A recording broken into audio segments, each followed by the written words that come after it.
Avec la Microville 112, on illustre une des actions concrètes que je conduis en tant que président d'Alliance Sens Économie, qui est une coopérative d'intérêt collectif qui rassemble des acteurs publics et privés pour construire finalement les moyens à mutualiser, permettant de passer à de nouveaux modèles de développement qui créent de la valeur économique, qui créent de la valeur sociale et environnementale. Et parmi les secteurs, les 3 secteurs d'activité cibles sur lesquels on intervient, il y a l'immobilier, la finance et le numérique. Et à chaque fois, l'objectif, c'est de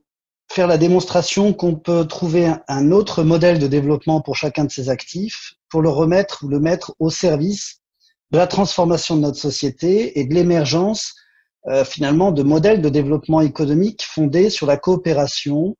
d'acteurs sur le territoire, publics, privés, associatifs, de l'économie sociale et solidaire, des grandes entreprises comme des TPE, des acteurs publics et des acteurs académiques et de la recherche, qui sont tous en fait sur un même territoire.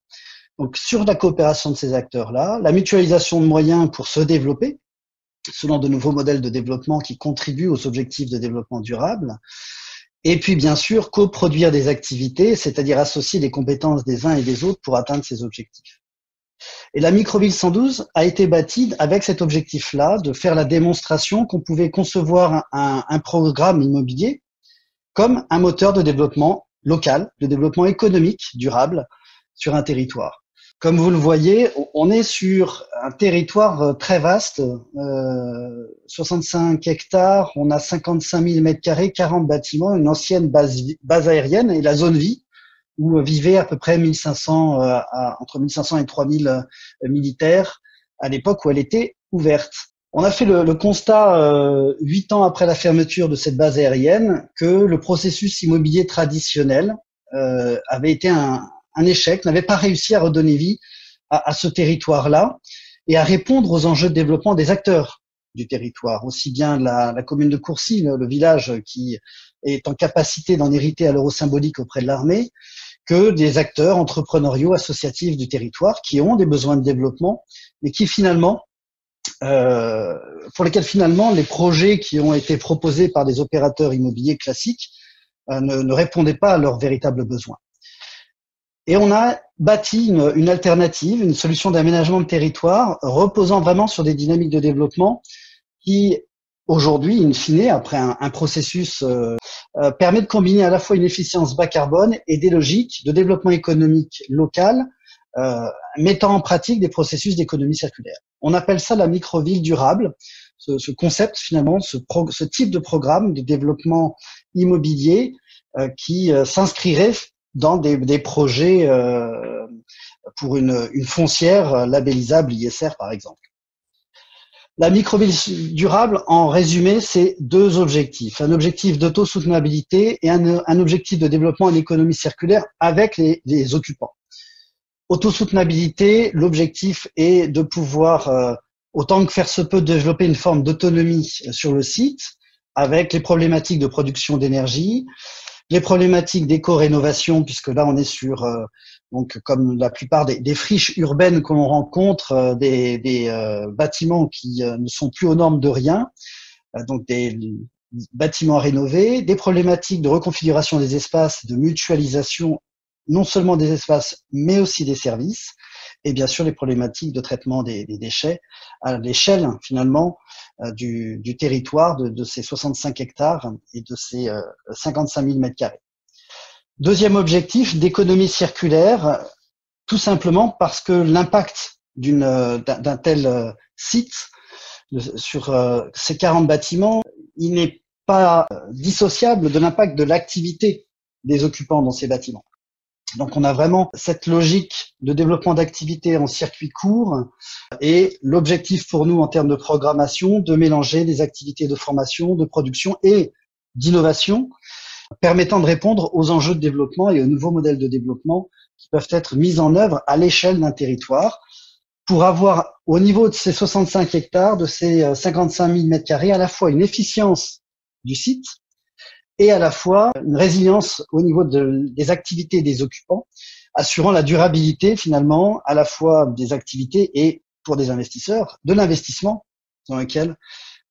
on leur propose de s'engager Dans ce cas concret, par exemple, de la microville 112, donc là, vous voyez un petit peu mieux les bâtiments et la localisation. Donc, on est à Reims, à 1 kilomètre au nord de Reims, très bien desservi. Un certain nombre de bâtiments dont vous voyez ceux qui sont en rouge, qui sont déjà à l'étude, et en vert, il en reste peu qui sont encore non valorisés. Beaucoup de surfaces constructibles, à peu près 1000 à 1500 emplois et potentiel d'hébergement d'activités de 200 entreprises. Rapidement, le processus qu'on a suivi est un processus, donc on est vraiment dans l'évolution, la notion de progression. On a lancé un processus d'acquisition avec un appel à manifestation d'intérêt qui a permis de montrer qu'il y avait un pré-remplissage potentiel de 80% des 50 000 mètres carrés,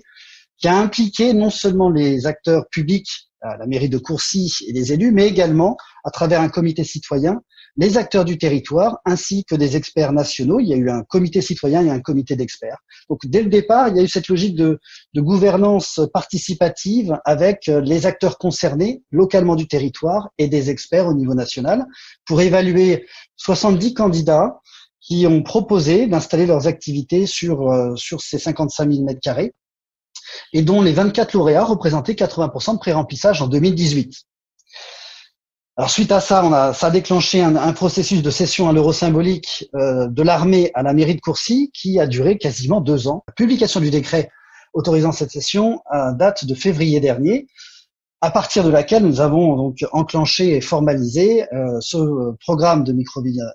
112 avec 3 des lauréats sur donc 3 thématiques plus une 4e qui s'est imposée par rapport aux objectifs d'éco-rénovation qui est la construction hors site. Mais effectivement, 3 des lauréats de 2018 sont toujours là et sont des locomotives portant les pôles d'activité de cette programmation, axés sur le développement économique local avec la Chambre des métiers et de l'artisanat de la Marne, la transition vers les objectifs de développement durable avec la Fredon, l'entrepreneuriat et le CARE, et notamment la reconversion des sportifs de très haut niveau avec Education for You, et l'éco-rénovation responsable qui est un pôle à part entière, puisque les 55 000 mètres carrés ont des objectifs d'éco-rénovation avec des techniques de construction hors site et de produits biosourcés. Objectif de 2020, création de la foncière qui va permettre de financer ce type de programme Microville 112, de microville durable. On en reparlera à la fin. Le modèle de microville durable, c'est un modèle avec plusieurs caractéristiques. D'une part, une approche de développement durable par les communs, et notamment les infrastructures sur ce territoire-là, qu'on qualifie d'éco-responsables, et qui ont une incidence sur l'impact social et environnemental et économique qu'il peut y avoir au niveau des occupants.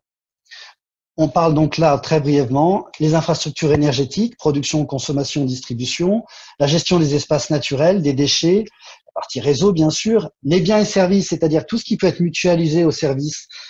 des occupants, que ce soit dans l'exploitation des espaces communs ou des espaces privatifs. L'interface numérique, indispensable si on veut faire du numérique inclusif, peu énergivore, eh bien il faut effectivement avoir des infrastructures adaptées. Et puis l'évaluation qui est pour nous une infrastructure à part entière pour assurer l'évaluation continue de l'impact du programme immobilier et de ses occupants. Le modèle de développement est également basé sur une gouvernance participative, comme je vous l'ai illustré dès le démarrage sur l'appel à manifestation d'intérêt, mais qui là va prendre forme au niveau de la société de gestion immobilière de la Microville 112, d'une société coopérative d'intérêt collectif. Pour ceux qui ne connaissent pas, très simplement, c'est une entreprise normale, une société anonyme qui est en cours de constitution, qui a un statut particulier qui lui permet d'accueillir en son capital aussi bien du public que du privé, tout en restant de droit privé, et en permettant un équilibrage des droits de vote qui n'est pas seulement lié au montant financier apporté au capital, mais également aux autres formes de contribution,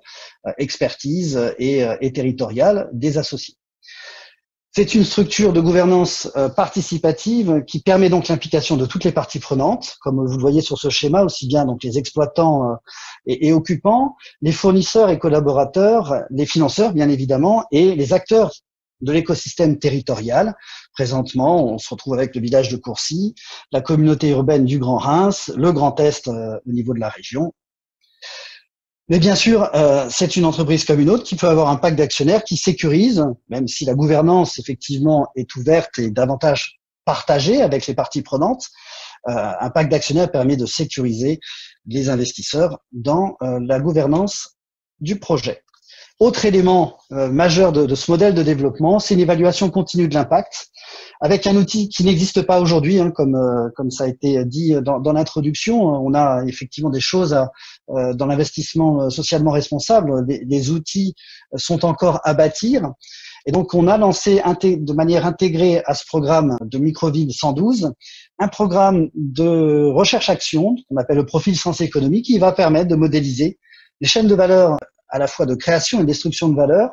économique, sociale et environnementale des acteurs qui vont être actifs, donc les occupants de la Microville 112. Tout ça en lien avec les 17 objectifs de développement durable qui, je le rappelle, sont en fait 17 objectifs de développement économique durable. Voilà, on est vraiment dans du développement économique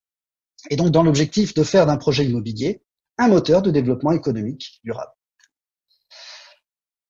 Une Microville 112, c'est un processus de co-construction avec les acteurs du territoire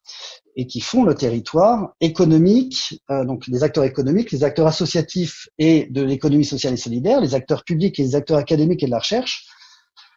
qui sont impliqués bien évidemment dans un processus de réactivation de cette friche urbaine à plusieurs étapes. On a une première étape qui va démarrer prochainement de phase de préfiguration, qui va nous permettre de réactiver en urbanisme transitoire entre 5500 et 8500 mètres carrés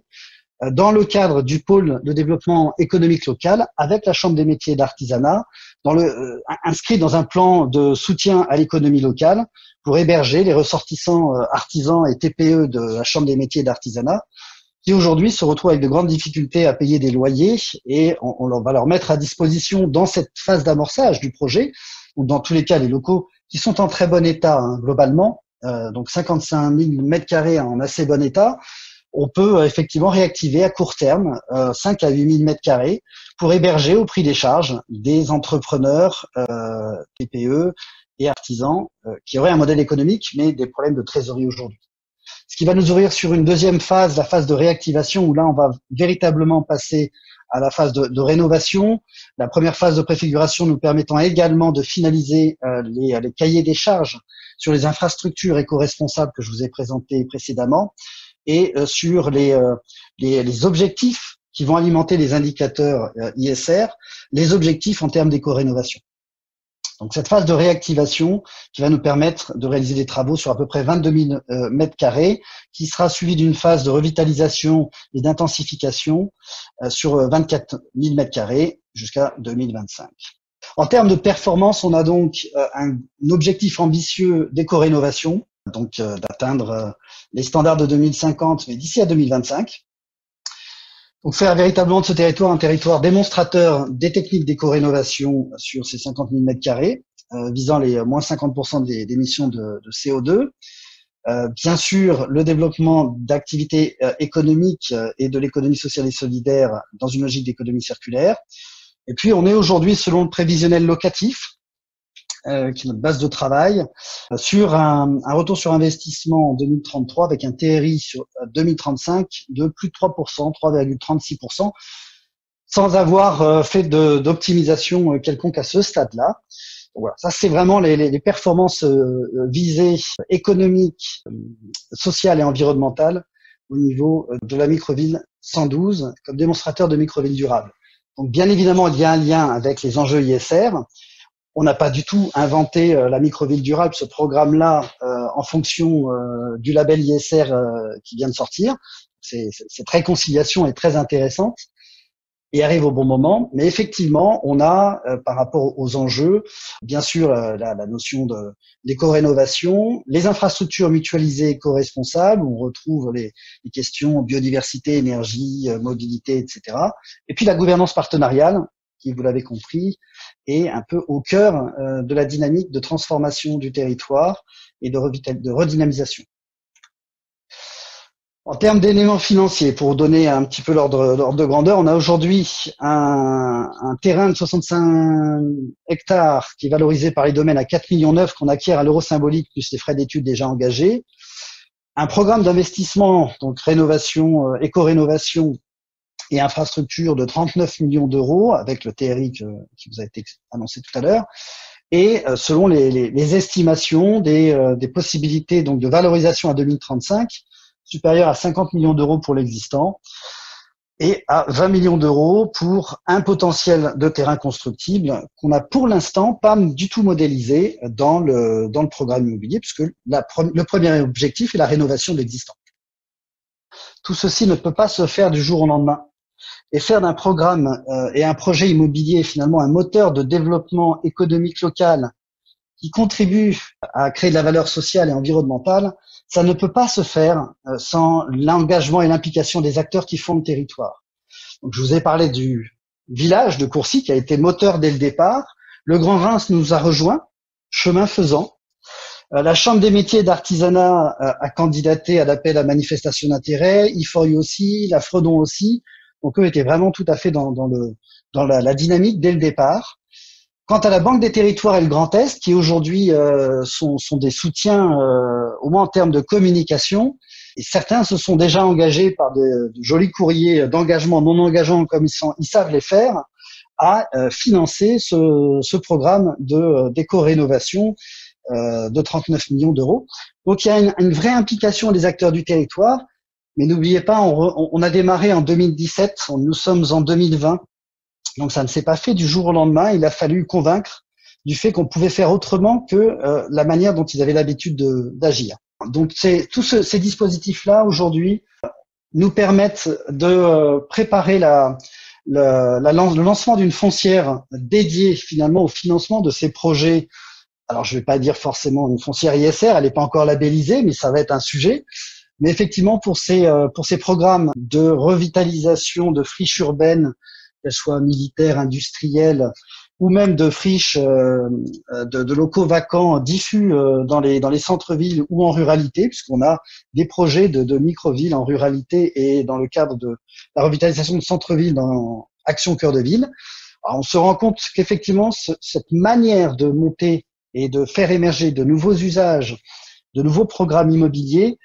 qui s'inscrit pleinement dans les objectifs du label ISR immobilier, aujourd'hui est plus que dans l'air du temps et répond à un vrai enjeu,